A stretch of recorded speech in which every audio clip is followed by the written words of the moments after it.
بلکہ جیلوں سے باہر گیا ملک سے باہر ہیں, اور جو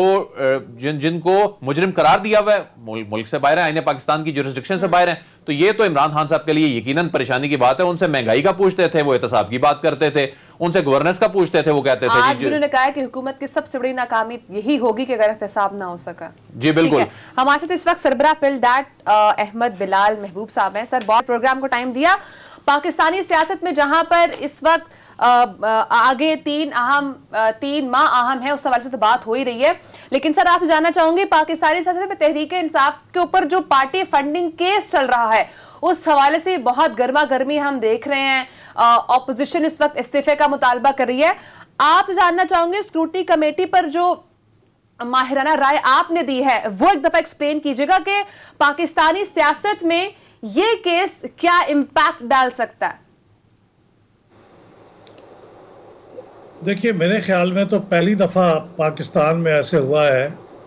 کہ کسی پارٹی کی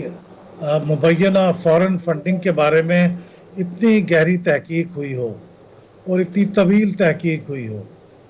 اور پھر اس کے نتیجے میں ایک رپورٹ مرتب ہو کے سامنے آئی ہو. اب ظاہر ہے یہ رپورٹ جو ہے یہ کوئی حتمی چیز نہیں ہے. اس رپورٹ کے اندر تو کچھ ثبوت انہوں نے اکٹھے کیے ہیں جن کے بارے میں وہ خود بھی کہہ رہے ہیں کہ یہ شک والا معاملہ ہے, یعنی یقین سے نہیں کہا جا سکتا. کچھ لوگوں کے نام ہیں جو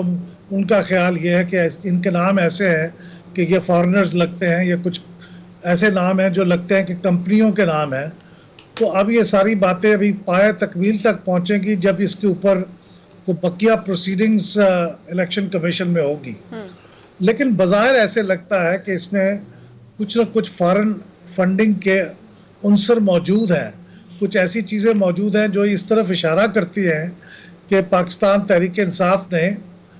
اچھی نیت سے ہی صحیح, کوئی بری نیت سے نہیں, لیکن کسی نہ کسی درجے میں غلط طریقے سے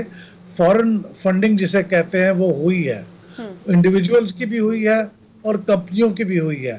یا کم از کم یہ کہہ سکتے ہیں کہ اس کا احتمال ہے کہ ایسا ہوا ہے. اگر وہ ایسا ہوا ہے تو پھر اس کے ظاہر ہے کچھ سیاسی اثرات تو بڑے واضح ہیں جو آلریڈی ہونے شروع ہو گئے ہیں کہ اپوزیشن جس کے اوپر پی ٹی آئی کے سربراہ اور پی ٹی آئی بہت شدید تنقید کرتے تھے کہ یہ کرپٹ لوگ ہیں, یہ چور ہیں, یہ ڈاکو ہیں, تو اب انہیں بھی موقع مل گیا ہے کہ وہ اسی طرح کے الفاظ استعمال کریں پی ٹی آئی اور اسا کے خلاف, اور یہ ان کو بہت ایسا موقع ملا ہے کہ یہ ایک سلسلہ چلتا رہے گا. لیکن جو اس کا قانونی پہلو ہے وہ زیادہ سنگین ہے. اگر فرض کریں کہ بات ثابت ہوتی ہے کہ یہ فارن فنڈنگ ہوئی ہے تو اس کا ہمارے قانون میں تھریشولڈ بہت لو ہے, یعنی اس کے بارے میں یہ نہیں ہے کہ کوئی ملینز اور بلینز کی فنڈنگ ہوئی ہو یا کوئی سبسٹینشل فنڈنگ ہوئی ہو. اس میں تو لکھا ہوا ہے کہ اینی فارن فنڈنگ, یعنی کوئی بھی $100 بھی اس حساب سے فارن فنڈنگ میں شمار ہوتے ہیں. اور اگرچہ اس بارے میں قانون کے بارے میں دو انٹرپریٹیشنز ہیں کہ صرف فارن انڈیویجولز کی جو فنڈنگ ہے وہ الاؤڈ ہے لیکن اور کمپنیز کی الاؤڈ نہیں ہے. لیکن میرا خیال یہ ہے کہ اس لا کے جو الفاظ ہیں اور فارن ایڈڈ پولیٹیکل پارٹی کی جو ڈیفینیشن ہے اس کے اندر افراد بھی شامل ہیں. تو اگر افراد کی طرف سے بھی فارن فنڈنگ آئی ہے, کمپنیاں نہ بھی ہوں تو بھی وہ فارن فنڈنگ میں شامل ہوگی. احمد صاحب, فارن ایڈڈ پارٹی کے حوالے سے آپ کے بھی ظاہر علم میں ہوگا, حنیف عباسی کیس میں سپریم کورٹ آف پاکستان یہ قرار دے چکی ہے کہ یہ کام ظاہر ہے حکومت کا ہے کہ ڈکلیریشن وغیرہ دے, وہ ایک پروسیس ہے کہ اگر ثابت ہو جائے کہ کسی جماعت نے فارن فنڈنگ لی ہے. اچھا, فارن فنڈنگ سے مراد ظاہر ہے یہ بھی ہوتا ہے کہ کسی غیر ملکی ایجنڈے پہ کوئی جماعت کام کر رہی ہو اور ملک کی سلامتی کے خلاف کام کر رہی ہو, اور یہ بڑا ظاہر سنگین جرم ہے. لیکن پروہیبٹڈ فنڈنگ کے معاملے پہ سپریم کورٹ اس فیصلے میں لکھتی ہے کہ یہ الیکشن کمیشن آف پاکستان کا کام ہے. اچھا, اسکروٹنی کمیٹی جو ہے, اسکروٹنی کمیٹی اپنی رپورٹ میں اس نے کوئی بھی ایسے ریمارکس یا آپ نے بھی اس کا یقیناً جائزہ لیا ہوگا, یا ایسی فائنڈنگ نہیں دی جس میں اس نے ڈکلیئر کیا ہو کہ جی یہ فارن فنڈنگ ہے. اور انہوں نے تو یہاں تک بھی لکھا کہ اکبر ایس بابر صاحب جو ہیں وہ ثبوت نہیں دے سکے, تو شبہ ہے یہ جو نام ہیں یہ اس طرح کے ہیں. یہ آپ یہ بتائیے کہ یہ کتنا خطرناک ہو سکتا ہے پاکستان تحریک انصاف کے لیے جب صورتحال اس نوعیت کی ہو کہ کوئی ایسی ڈیفینیٹ اوپینین بھی نہ دی ہو کمیٹی نے؟ کیا یہ معاملات اب الیکشن کمیشن میں آگے جا کے طے ہوتے نظر آ رہے ہیں یا آگے مزید کسی اور فورم پر عدالتوں پہ جاتے نظر آ رہے ہیں آپ کو؟ نہیں، الٹیمیٹلی یہ معاملہ تو سپریم کورٹ میں جائے گا، لیکن اگلی سٹیج جس کی ہے وہ تو الیکشن کمیشن ہے۔ ابھی الیکشن کمیشن نے اس بارے میں فیصلہ کرنا ہے کہ یہ جو اسکروٹنی کمیٹی کی رپورٹ ہے اس کی بنیاد پر اور پھر دونوں فریقوں کی باتیں سننے کے بعد وہ کس نتیجے پہ پہنچتے ہیں اور وہ ان کا فیصلہ ہوگا۔ وہ جب فیصلہ کریں گے تو ظاہر ہے کہ وہ فیصلہ الٹیمیٹ نہیں ہے، پھر اس کو چیلنج کیا جا سکتا ہے، سپریم کورٹ میں بھی چیلنج کیا جا سکتا ہے، اور اس کے ساتھ ایک الگ سے ایک شاخ نکلتی ہے فورن ایڈڈ پولیٹیکل پارٹی کے کانسیکوینسز کی۔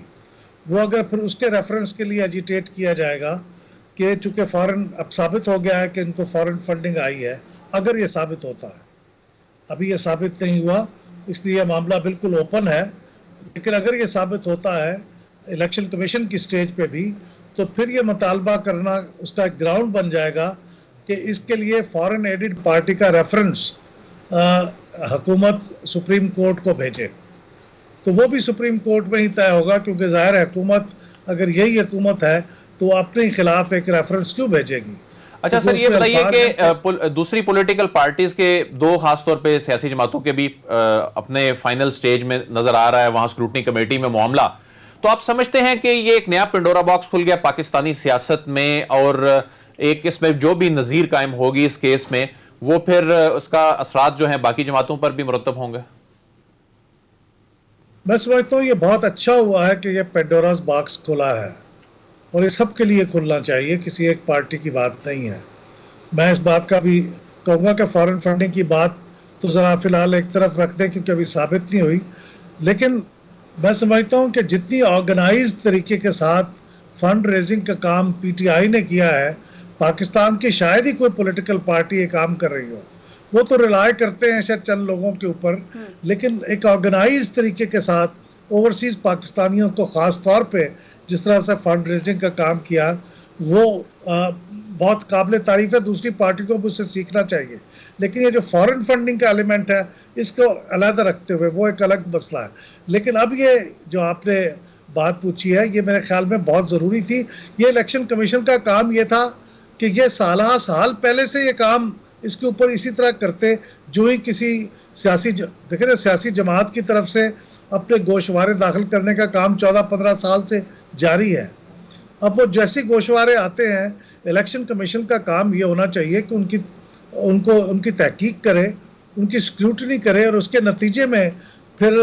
جو بھی ان کے خلاف کوئی کیس بنتا ہے یا ان سے کوئی جانچ پڑتال کرنی ہے وہ کرے۔ لیکن اتنے سارے عرصے میں الیکشن کمیشن محض ایک ڈاکخانے کا کام کرتا رہا کہ وہ جو سٹیٹمنٹس آتے تھے ان کی کاپیاں کرتے تھے اور پھر اس کو حکومت کی طرف سے وہ ایک دستاویز کی شکل میں جاری کر دیتے تھے جو کوئی شخصی خرید سکتا ہے، ڈاکومنٹ بن جاتا ہے، لیکن اس نے کبھی یہ تکلیف گوارا نہیں کی کہ وہ اس کے بارے میں اسکروٹنائز کرے۔ اور آج جا کے پھر یہ سوالات اٹھ رہے ہیں کہ کیا وہ کسی کمپنی کی طرف سے جو پیسے آئے تھے وہ جائز تھے یا ناجائز تھے۔ یہ میرے خیال میں بہت بڑی غفلت ہے جو الیکشن کمیشن کی طرف سے ہوئی ہے، اور اب اگر یہ پینڈورا باکس کھلا ہے تو میرے خیال میں بہت اچھی بات ہے، سب کے لیے کھلنا چاہیے اور اسے ہمیشہ کے لیے طے ہونا چاہیے، کیونکہ جمہوریت کو پیسوں کا یرغمال نہیں بننے دینا چاہیے۔ سر پی پی او کا آرٹیکل 15 یہ کہتا ہے کہ اگر کسی بھی حکومت کو یہ لگتا ہے، کسی پارٹی کو بھی یہ لگتا ہے، تو اس وقت جو حکومت ہے وہ اس اسپیسیفک پارٹی کے اوپر جس کے اوپر شک ہے کہ وہ فنڈنگ لے رہی ہے یا کر رہی ہے تو اس کے خلاف ایک کیس انیشیٹ کیا جا سکتا ہے۔ تو آپ کیا سمجھتے ہیں؟ بہت سارے لوگ اس وقت نون لیگ کے اوپر پوائنٹ آؤٹ بھی کر رہے ہیں کہ آپ نے اس وقت غالباً وزیر اعظم شاہدہ خان عبائی صاحب تھے اور وہ کل کہہ بھی رہے تھے کہ وزیر اعظم استعفیٰ دیں، انہوں نے جو ہے وہ غیر قانونی کام کیا ہے۔ تو آپ کو نہیں لگتا کہ اس وقت ان کو انیشیٹ لے لینا چاہیے تھا اگر ان کو لگ رہا تھا کہ پی ٹی آئی اس وقت فورن فنڈنگ لے رہی ہے؟ دیکھیے اس کا پورا ایک پروسیس ہے نا، وہ کوئی بھی آدمی اپنے طور پہ یہ طے کر لے کہ مجھے لگ رہا ہے کہ فورن فنڈنگ ہوئی ہے، کیونکہ اس کے کانسیکوینسز بہت سیریس ہیں، تو اس کی جو جانچ پڑتال ہے وہ بھی سیریسلی ہونی چاہیے۔ تو میرے خیال میں یہ جو پچھلے چند سالوں سے اسے 7 سال تو نہیں لگنے چاہیے تھے، لیکن جتنی بھی 1-2 سال میں اس کی تحقیقات ہونی چاہیے تھی وہ ٹھیک ہے کہ انہوں نے اتنی تحقیقات کی ہے. اب اس کی روشنی میں جب الیکشن کمیشن کسی نتیجے پہ پہنچے گا تو اس کے بعد ہی یہ بات کی جا سکتی ہے کہ اس کا ریفرنس بھیجا جائے، اس سے پہلے نہیں کیا جا سکتا. کیونکہ ایسا تو ہر روز ہائے دن کسی نہ کسی پولیٹیکل پارٹی کو ہم خلاف قانون قرار دے کے ڈیزالو کر دیں گے. میرے خیال میں اس کا تھریش ہولڈ اس طرح آسان بھی نہیں ہونا چاہیے، اور یہ جس طرح سے ہو رہا ہے ایسے ہی ہونا چاہیے تھا. اگرچہ اس کو اب باقی پارٹیوں کے لیے یہ ضروری نہیں ہے کہ اب پی ایم ایل این اور پی پی کے لیے بھی 7 سال لگیں، وہ اب جلدی سے اس کو کسی نتیجے پہ پہنچے. لیکن جو چیز کسی نتیجے پہ پہنچ چکی ہے اس کا اگلا سٹیپ جو ہے وہ انہیں اڈاپٹ کرنا چاہیے.